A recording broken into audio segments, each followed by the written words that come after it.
guys are good? Yeah. Easy. Yeah. Alright, so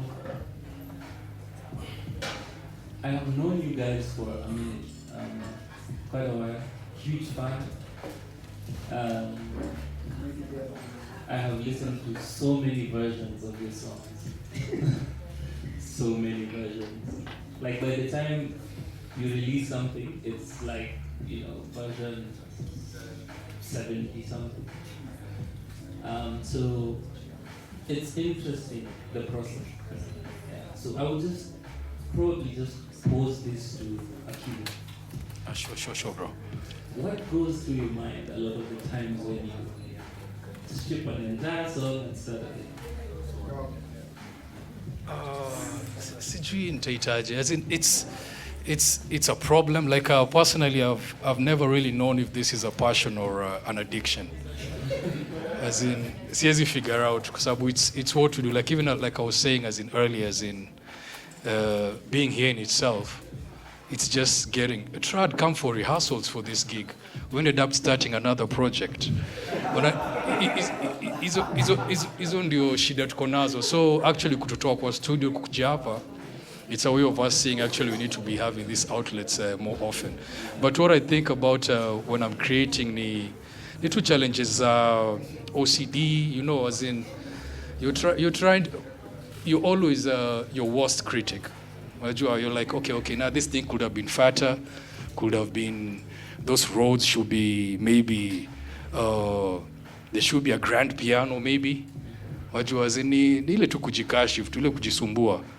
It's a problem though, but as long as kuna outlet, it feels great to do it. Tutavunja tu, unaweza sikia version nyingine imaliza row 1. Trawaga zimemboa mbaya sana.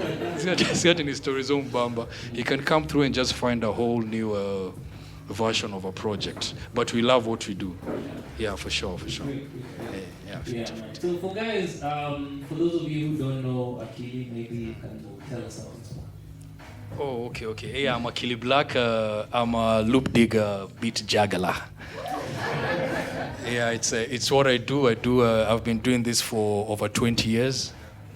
And like I'm saying, as in, you don't really know what keeps you going, what makes you do it. As in, to me, first of all, kujisikia from the other side. Unaona saa zingine natoka nataka nispame hapo. So we want to really be on the receiving side of this thing. So yeah, I'm a beat juggler, I'm a creative. I do a couple of things, but this is where I'm home. So it's things we do, we connected. Ile tunasemaga chemistry ya kazi. Sababu track akiingia studio, it's just what we're going to do. Hatunaga vitu mob za kudu. It's just knock another jam. We knocked 3 Tuesday. Rehearsal, like, so yeah, that's all I'm about. It's nothing major. I say a little bit over the top, but not too much minimalist. That's how I naweza sema in summary. But yeah, be a music lover and a music maker. Awesome. Yeah. Just speak. I'm Trabolee. I'm trying to get rid of that acronym that I always say. But we love it. Don't we love it? Who knows it? Praise the powerful, but only love it. Okay, tufanye kama in school. D. Truth. A. Above. B. L. O. Double E. Yeah. Okay. Mtinda Muliro, Bobby. Some people here call me some names that was street cred. My family is here, so I think everyone calls me by my name or whatever. Yeah, so it's all good. And I'm an artist, a poet, a writer, neuro-linguistic programmer, all that stuff. Yeah. Lawyer? No, I'm not. Oh, by the way, there's classmates here, like a bunch of them. Oh, from my past life. Yeah, from your past. Okay, yeah. And I like making music with Akili Blaq. And also there's Ed, the beatsmith. I also Right do some there. stuff. Yes. He's also an amazing producer. Yes. Who, Right there. Yeah, and just as Blaq said, I like finding ways of expressing myself in different ways. And Blaq challenges me with, sometimes I'm like, how do you even make music out of these things, you know? And that's what I'm about, just rap, music, and as they say, this is where we're home. We might do other things, but this is where we're home. Yeah. Yeah. So I've been one of those people who's really, really wanted to see you on stage. Thank you for having us, Ian. Yeah, because appreciate. every time, I think there's this one time when I came to the studio and Akili over here was like working on, just generally working his magic. So it was like doing a beat from scratch. And the process was just amazing.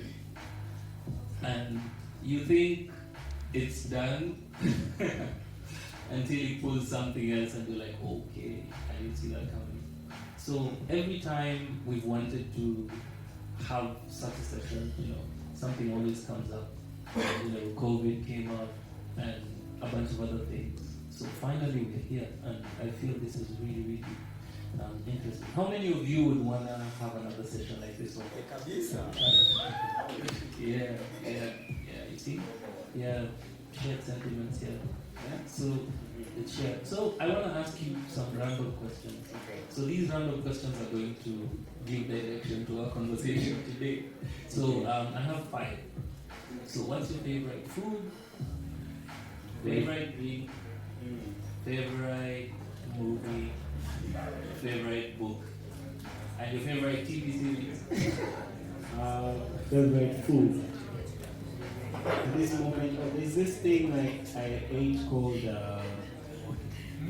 no, Muesli is Trabolee. Muesli took us through time. Like, Muesli is studio food. When you're in the studio, you're just like, yo, till it's in the morning. But someone introduced me to katsu curry, chicken katsu and rice, and there's this thing. Wow. So I kept, every time I have a chance. Yeah, that one is good. But my sister's pilau used to be my favorite food. Yeah, like she used to, well, these days we live in different places, but that used to be my favorite food growing up. Okay. What was the other question? Shout out to sisters. My sister is here. Winnie is there with the mask. Okay, favorite drink? My favorite drink, right now, tea. I drink a lot of tea. I stopped drinking coffee and stuff. Yeah, I used to like tea, you love coffee. Yeah, the time we stay together, these days I wake up, tea with all types of teas, grey, whatever. Yeah, a lot of tea. Chamomile, everything, yeah. It has nothing to do with the little thing. Not tea and scone. And crumpets. Okay, favorite book? My favorite book. That's so hard. 2000 Seasons by Chinua Achebe. That's you. How many of you have read that book?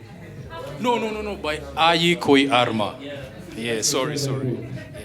I have it. Can I say two? Yeah, because of different reasons. I'll say the autobiography of Malcolm X. That really like changed my mind when I was 19. And then there's a book called Ishmael by Daniel Quinn. That's also one of my favorite books. Yeah. That's good. My favorite series. Favorite series? Yeah. Oh, there's something we watched yesterday called The Resort. Oh, it's if you're into like, yeah, it's not crime. It has everything.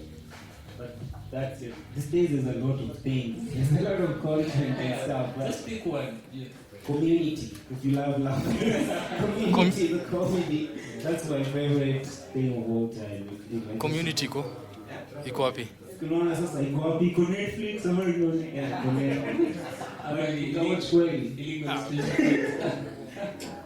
Alright, the reason why I'm asking these questions is because I have seen your process. I've seen how you create. I listened to a lot of the references in some of your work, and I feel that it's hugely influenced by every single thing. Be it how the rain pours, how the sun comes up in the morning, and the way you connect with that. So for you, how have these things that you love influenced how you write, how you interact with your art, and probably also your process? Sometimes it's, they definitely do in every aspect. Sometimes in this conversation there's something maybe you say that might go and then, Ian say this, and it might help me to start a song. I remember there's a time I was talking to my bro, and he said, we're just standing by the balcony, and he told me something, and then it turned into a bar that I used in a cipher, which was kujikaza kisabuni haimanishi 4 meter cheaper, and I was like, it came like that. It has so many layers, but I remember it came from something he said, and I can't remember, but it just stays, and I sit with it. Sometimes it's black, even though we make music, there's also the money's a raw aspect. We talk a lot, we share a lot of life. We're gonna get into that. Yeah, and most of the stuff we make is from the conversations we have, the things we say, depending on who I'm creating with and who I'm spending time with. Everything either just bleeds out one day or another. It will come out either in music or in poetry, or just keep it to myself. But it's life. Yeah. Great. So Frank is in the house, yeah? Yeah, Frank. You did a song called Frank, and it had nothing to do with Frank. But, yeah, a lot of people have that, so I don't know what were you thinking? Frank, that was on All Roads Lead Home. Yeah. Woo! There's the cover. You can. It's right there. Yeah. All Roads, Classic. You can pass That's Buff Ed. All Roads, just bring it. What the producers? All Roads Lead Home. This album, it had Ed produced, but mostly it was about beats. Yeah, and Frank. It was being Frank. I was just saying what I wanted to say in that song. Exactly. Yeah. And it was from life. This is people love this project. A lot of people admit they say their songs are really they still listen to them till now. But it was a very dark time for me. But still, I love it. Yeah. Your catalog, by the way, just take us to that real quick. My catalog. My name is Asema. THC, Satfa, Black Rose. It's too much, man. But the crazy thing, I was just making music. I didn't know I would even meet Black. Yeah. How I met Black, he had this series called Snappylilbits online, and I just started listening to them on Bandcamp, and then I would rap over them, and I would email him and be like, "Oh, I've done a voiceover over your note. I'm an upcoming MC, please. Can I come and work with you?" And then I used to think maybe he would not reply. Then I ran into him at the Pete, and that time I was listening to his latest Snappy. So yeah, that's how things work. So even when I was making that music, I might try now in hindsight and tell you this is where it came from, but it won't be exactly the true nature of it all. Yeah. Okay. So there's something. This is just random, but I think maybe I should mention it. So there's this thing called 1183. There's no Kenyan hip hop conversation without 1183. Regardless of how you wanna look at it. Yeah. So tell us about that. 1183 is a group of rappers from Nakuru. From a place called Phase 2, Calface, Flamingo. And I just come from high school, and I used to write poetry, and I was so scared I was like a shy, introverted poet, walking around it. And then I met these guys, and I remember they were freestyling the whole day. There's a guy called Genetic Disorder he would just rap the whole day, Romy Swahili, and if you were in that room and you didn't say a word, they would diss you. So you had to say something. So that made me like, okay, I started saying one. I sit down, think for a punchline, and then I say it, and I go like, whoa. And then that led to us recording a mixtape. But it's a group of very talented rappers somewhere in Nakuru who I think next time they'll make it here. Yeah. But Ed is here. He produces most Shout of out the to Ed, Joe. Ed. That's a PA in Beats, PA in Production from Nax. Yeah, He's also a consultant. We consult with each other. Shout out to him. Ed is amazing. Sometimes I go to Nakuru and I come back with a song I've made with Ed, and Blaq is like, yo, let's start from scratch. Like Ed has shaken us out. Yeah. Like, yo, we're not making it. So that's amazing. Yeah. Shout out to Ed the Beatsmith. Yeah. There's also some, I would say, the best battle rapper in this country. Shahidi. Shout out to Shahidi Excalibur. Yeah.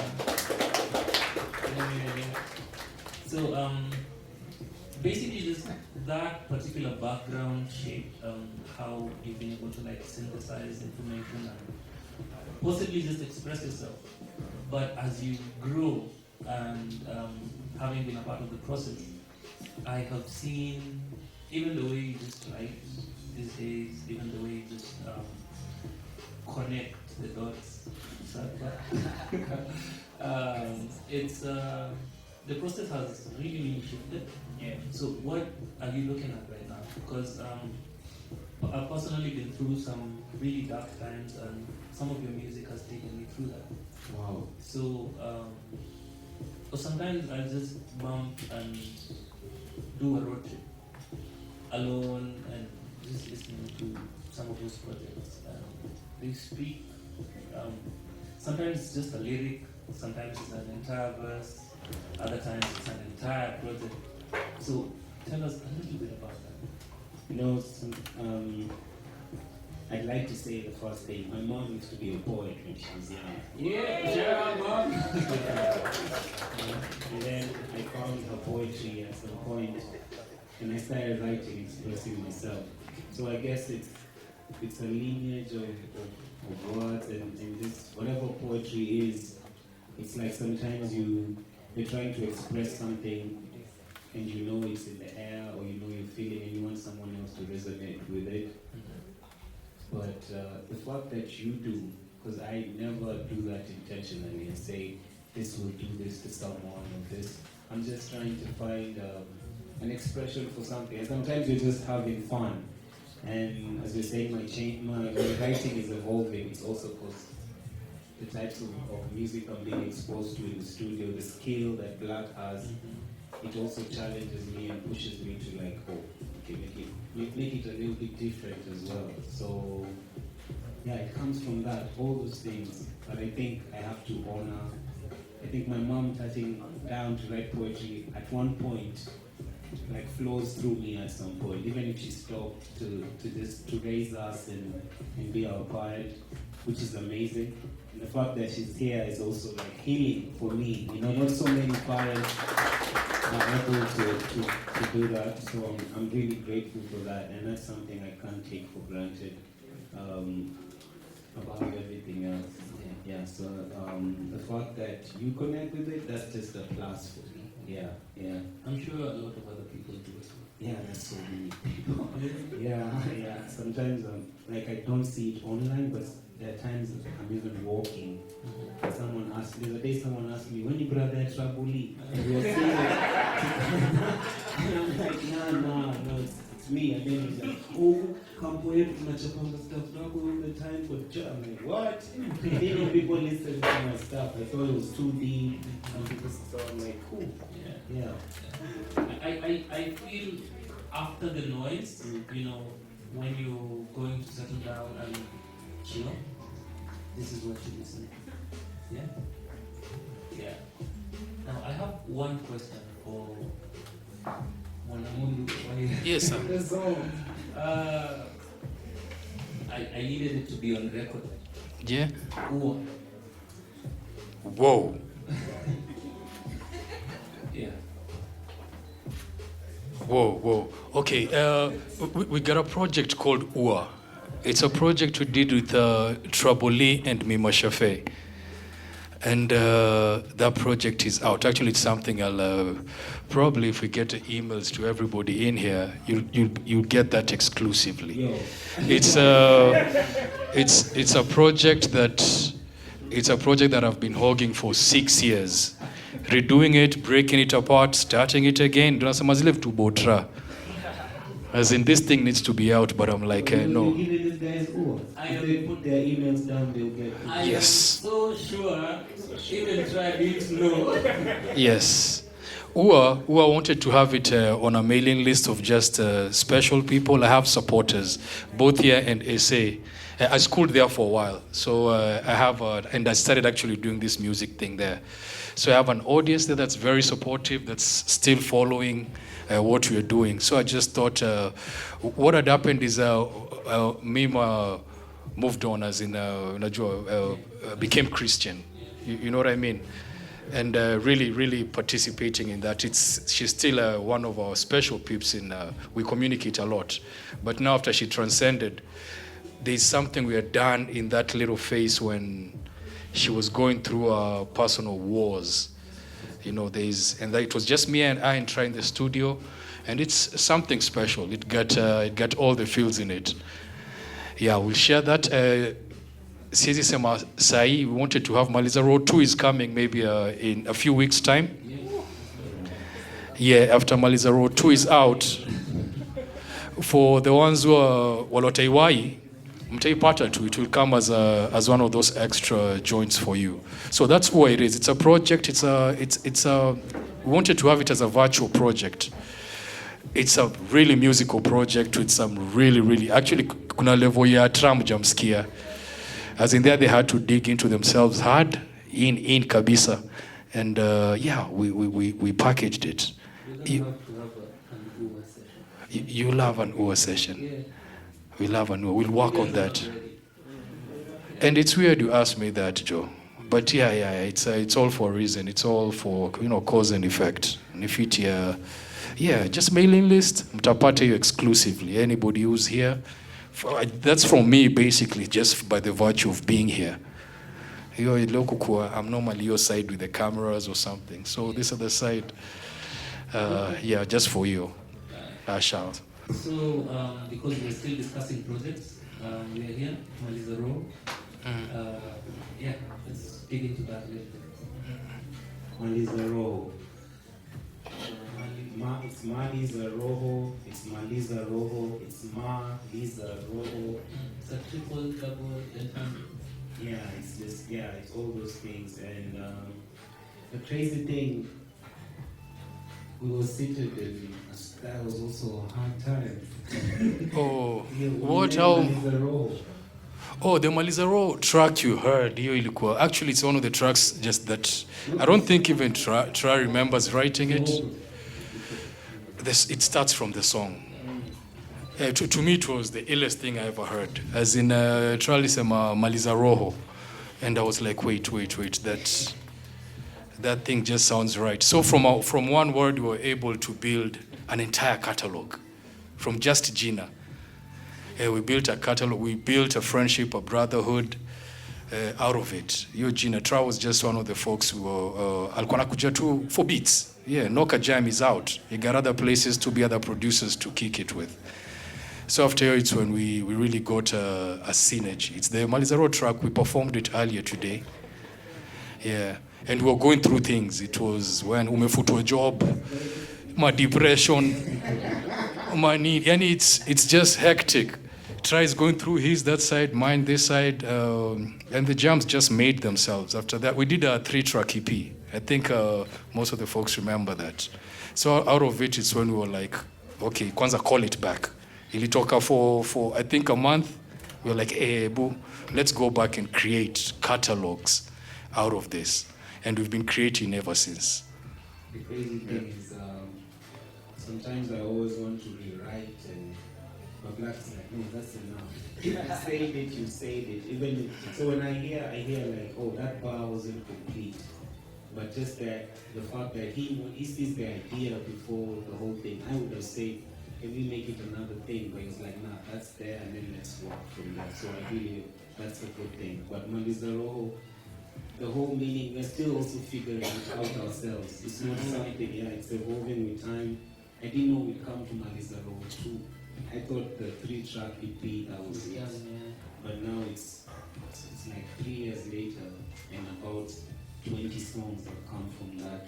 Or we might keep going until you'll be like, Memaliza Roho, something else, I don't know. Yeah, so, but I enjoy it. Dope.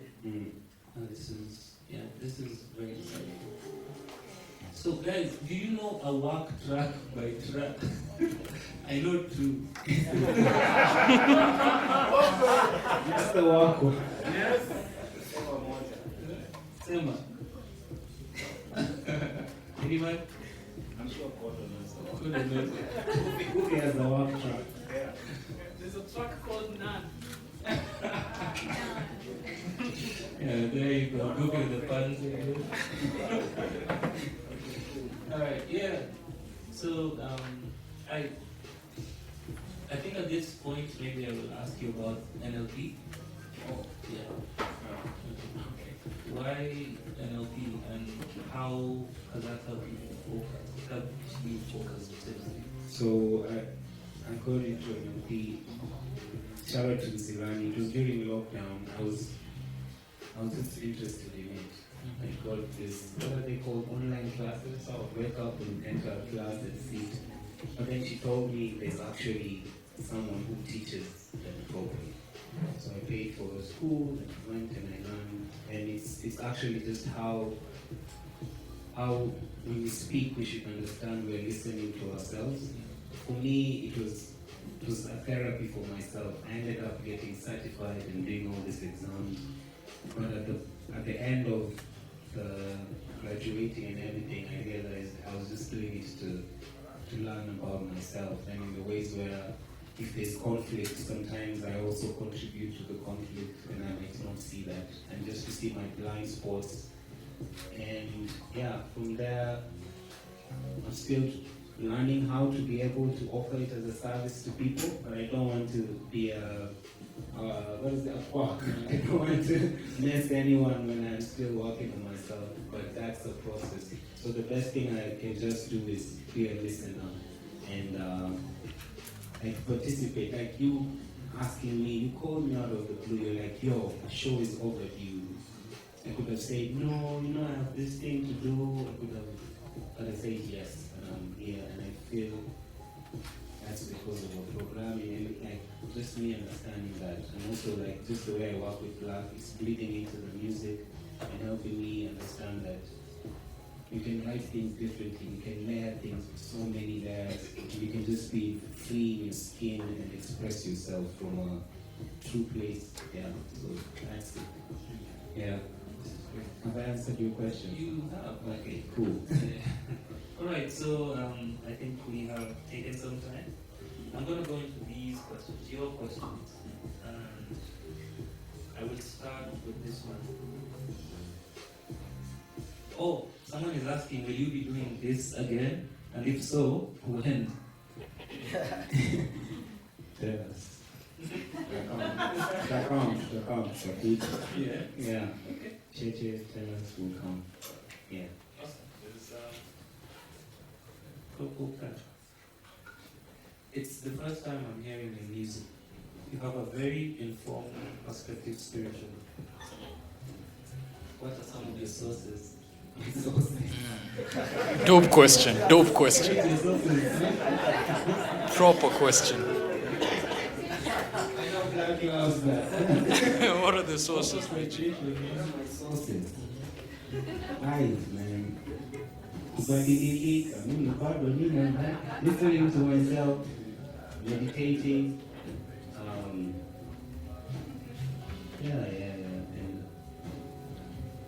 just the pursuit of knowledge. Me and Blaq, if you check our stories, it's just links. Have you seen this? Have you seen the manosphere? Have you seen to do? We just talk about everything, and then we throw it away with something else. So like, if I ever lose that task of wanting to know things, be it music, be it books, be it film, be it other people, then that's when music will stop. Yeah, if I ever stop being an absorber of things, you know, because from there is when I can transmit my own. Yeah. This is interesting. I personally was very volatile in a way, in the way that I process things. Generally, just getting to that place where I realized that every single piece of information that I consume is my version, my interpretation of that particular piece of information. So this means even when someone says something to me and I get offended, it's my way of processing that particular piece of information that has triggered me. And I feel just from you being able to open yourself up to information and stuff and just being at peace with it, I think it helps the process, and it's a really interesting way of writing and creating art. Yeah. So we go on for Akili Blaq. Yes, sir. How did you get into making music? Also, influences that you did. So, influences, I'll probably start with the influences. Yeah, of course, those are my demigods, Dilla, Madlib, RJD2. Yeah, they're the people I really look up to. So I got into it out of, I don't want to say necessity. It was looking for a way out. Just when things happen and then you're just trying to find a way out. So I got a keyboard. That was 2000. That time I was in campus. It was 2003, 2004. So I just got a keyboard, and it's been like that ever since. Yeah, nearly to. Yeah, was some way out. So it was just trying to find a way out. That's why I keep saying this thing, as in you ask yourself, is it an addiction or is it a passion? Because we're still doing it. Hata tukiona madhara. Najua, so it can consume, we get overwhelmed by it. But yeah. Awesome. All right, okay, there's a shout out here. Salam to Nan. Thank you so much. Thank you. Okay, so there's a question for you. So who are your influences? Local, international, and not limited to musician support. Oh, wow. I started reading a lot of poetry in the last 2 years. People who follow me on my Instagram and Twitter, there's a time I even felt like, so there are poets who they're very hard names though, I don't know their names. I realized poetry, when you read it silently, it goes to a different place than when you listen to music. So there's Wisława Szymborska, she's from Poland, she's I can't even pronounce her name. What you can do is you can do the next post you do on social media. Yeah, there's a lot of some poets I don't even know their names. Yeah. So that basically means you should follow him on all social media platforms. Yeah. I'll start sharing for a lot of the stuff I read. And then, of course, just Akili Blaq is also an influence, I'd say. So sometimes when I listen to Snappylilbits for the first time, I never had beats in Kenya that sounded like that. And I was like, this is insane. I'd say even Goofy, working with him as a videographer. Dude, I've worked with this guy, he gets dirty, you see him rolling with the camera, I'm like, yo, this is poetry in motion. Yo, he gets gritty with it, and then so sometimes the words are already there, so it's everything else. But we love music. I started DJing just the other day, so I listen to a lot of stuff, and that helps me when I come back to write my own ideas.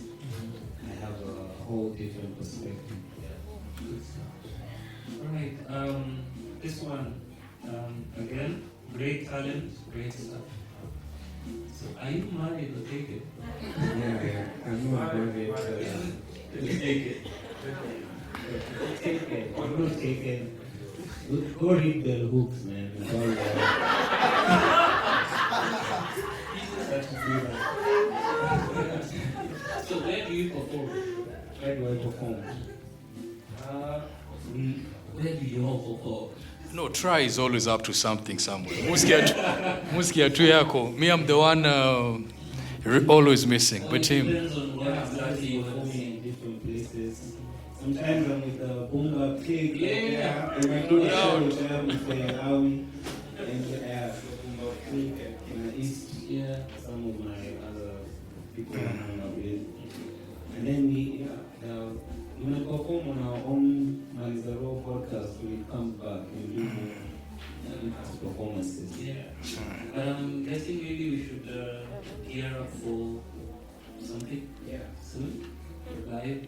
Live with the jazz. So you can make the beats as we and everything and horns and everything. so no, I was actually saying that making the beats for me, my process is pretty boring.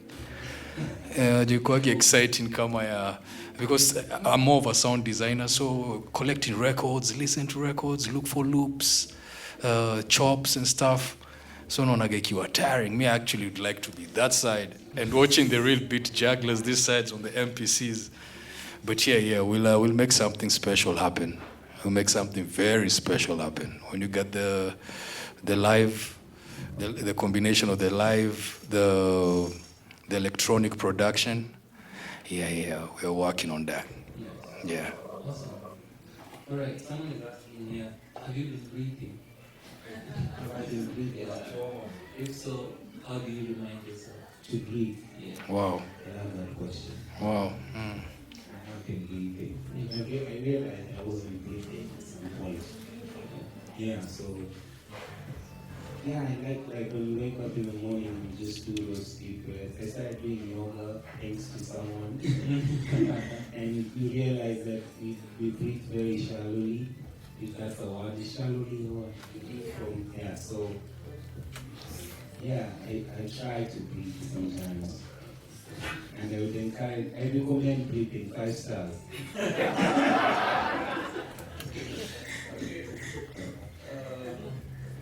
So someone asked, could you speak briefly about how your art has grown or rotated over the last few years? I think. How my art has grown. Yeah, go ahead. Over the last few years. How do you scale growth in art?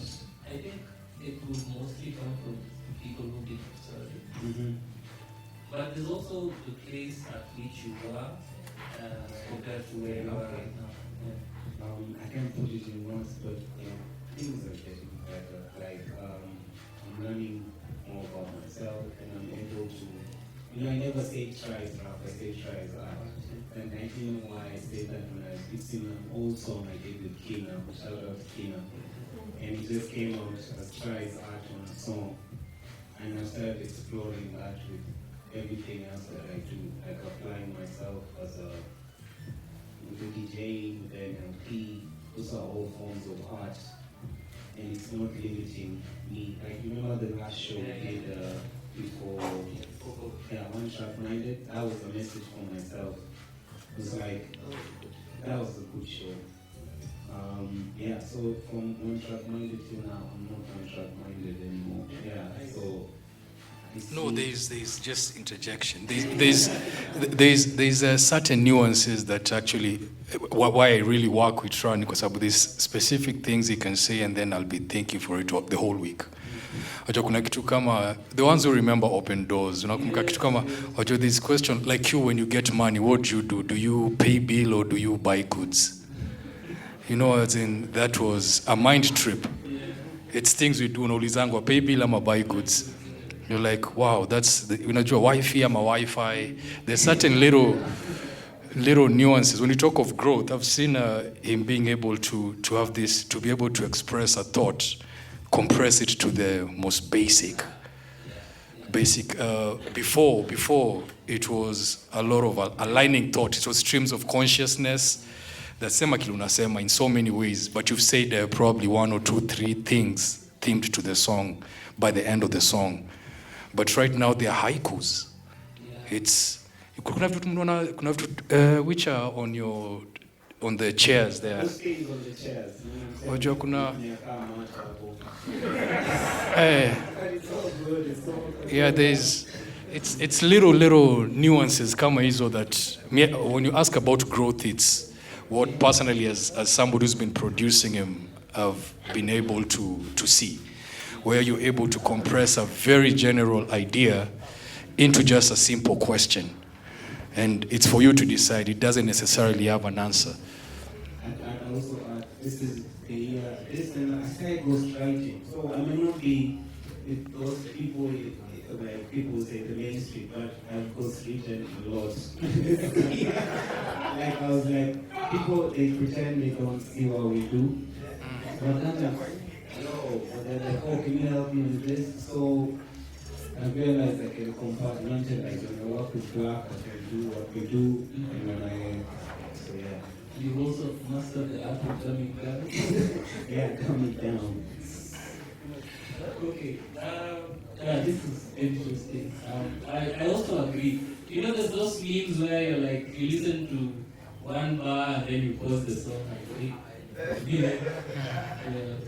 that's what it's becoming now. And I think that's really beautiful.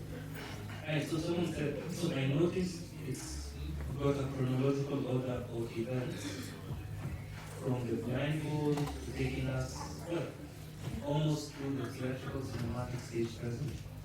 Was it planned like that? Yeah, so yeah, in my head it is planned, but I don't like saying it because it doesn't come off the way in my head. But the first song is from E003. It's called Artery. And that song, that was came at 3:33 a.m. in the morning, and that's not a lie. Last sent me the beat, and I sent him A voice note. A voice note, and that's where it is. And the beat it's called Artery, like Hertery, the heart.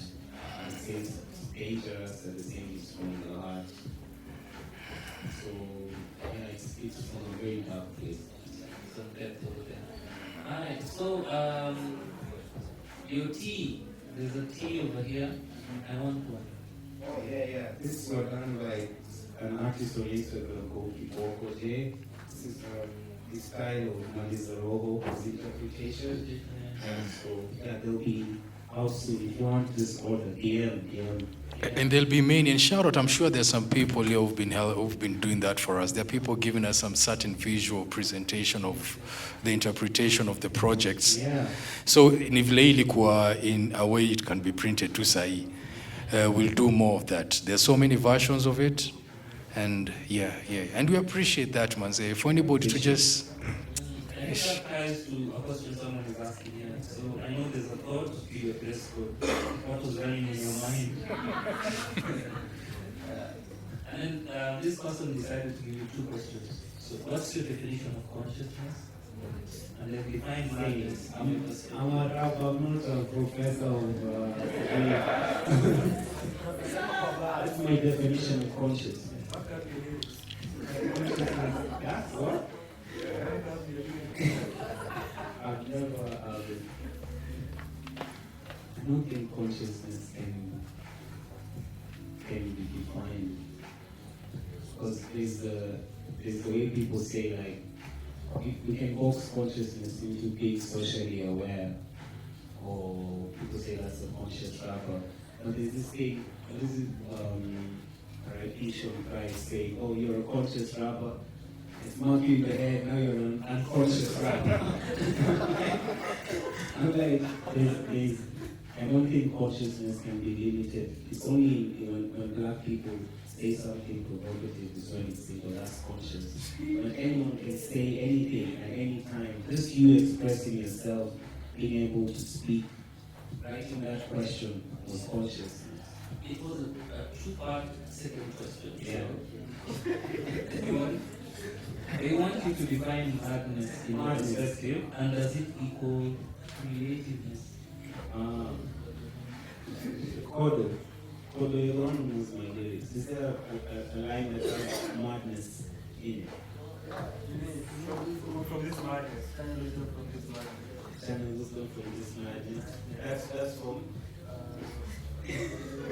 And then the meaning. I don't think madness is a bad thing. I think we're all mad in our own ways. We all hear voices when you decide to do something. A voice tells you to do that. A thought, an idea comes from nowhere. So someone who says I know man is the crazy one. Yeah. Okay. So this is cool. So the final thing I would want you to do. Alright, awesome. So I think this is where we ended. All the question. It seems like there were so many. Those are all the songs. Thank you for the questions. Thank you guys.